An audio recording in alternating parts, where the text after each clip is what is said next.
जय गीता भागवत। महादेव जी बोले, हे दुर्वासा जी, जिन्होंने ब्रह्मा आदि प्रजापतियों को तथा इस ब्रह्मांड को पैदा किया है, जिसमें हम जैसे हजारों चक्कर काटते हैं, उन भगवान की माया को नारद, ब्रह्मा, सनत कुमार, मरीचि आदि कोई भी नहीं जान सकते। हम लोग उनके चक्कर से तुम्हारी रक्षा कैसे कर सकते हैं? तुम उन्हीं भगवान के शरण में जाओ, वे ही तुम्हारी रक्षा करेंगे। इतना सुनकर दुर्वासा लक्ष्मी नारायण के धाम हो गए। दुर्वासा जी चक्कर की अग्नि से जल रहे थे। वे कांपते हुए भगवान लक्ष्मी नारायण के चरणों में गिर पड़े और बोले कि हे विश्ववदन, मैं आपका अपराधी हूँ, मुझे क्षमा कीजिए। मैंने आपके भगत को सताया है, इस कारण आपका यह सुदर्शन चक्कर मुझे सहना पीड़ा दे रहा है। हे प्रभु, मेरी रक्षा कीजिए। श्री भगवान बोले कि हे दुर्वासा जी, मैं सर्वदा भक्तों के अधीन रहता हूँ। मेरे भक्तों ने अपने सरल स्वभाव से मुझे जीत लिया है। भक्तजन मुझे प्यार करते हैं और मैं उन्हें प्यार करता हूँ। अतः अपने साधु स्वभाव वाले भक्तों को त्याग कर मैं तो अपने को सोम चाहता हूँ और न ही अपनी प्यारी लक्ष्मी को ही चाहता हूँ, जो मेरी प्रेमी भगत, घर बार, स्त्री,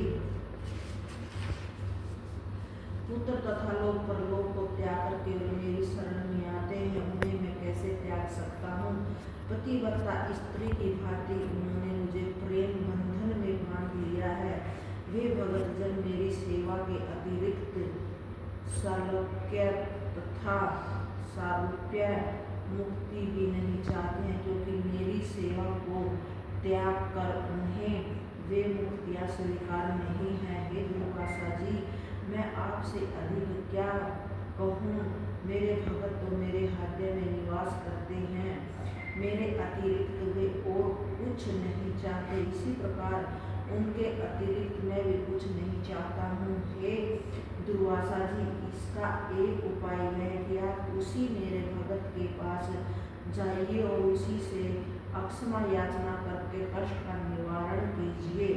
श्री सुखदेव जी बोले कि हे राजा परीक्षित, भगवान के आज्ञा अनुसार दुर्वासा मुनि राजा अम्बरीश के निकट गए और उनके पैरों में गिर पड़े। राजा अम्बरीश दुर्वासा जी की इस दयनीय दशा को देखकर अत्यंत दुखी हुए और दयावंश भगवान के चक्कर की स्तुति करने लगे।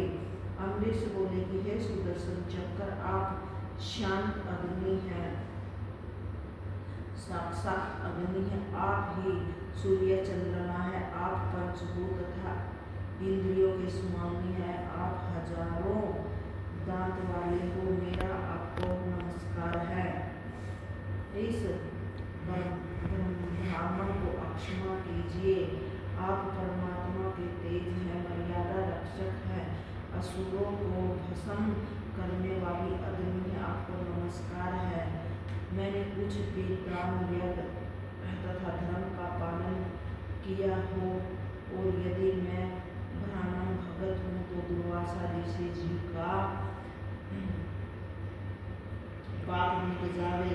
यदि मैं सब प्राणियों को आत्म स्वरूप से देखता हूँ तो भगवान मुझ पर प्रसन्न हो, दुर्वासा जी का कष्ट दूर हो जाए। राजा अम्बरीश के इस प्रकार प्रार्थना करने पर सुदर्शन चक्र शांत हो गया, दुर्वासा जी का ताप मिट गया और वे राजा को आशीर्वाद देते हुए बोले कि हे राजन, मैंने आज भगवान के भक्तों का प्रभाव देख लिया। मैंने आपका अपराध किया, किंतु फिर भी आपने मेरे दुख को दूर किया है। भगत का हृदय कितना उदार है। हे राजन, आपने मुझे प्राणदान देकर मुझ पर बड़ी कृपा की है। हे राजा परीक्षित, दुर्वासा जी को भागते भागते 1 वर्ष का समय हो गया था। राजा अम्बरीश ने भी तब तक भोजन नहीं किया।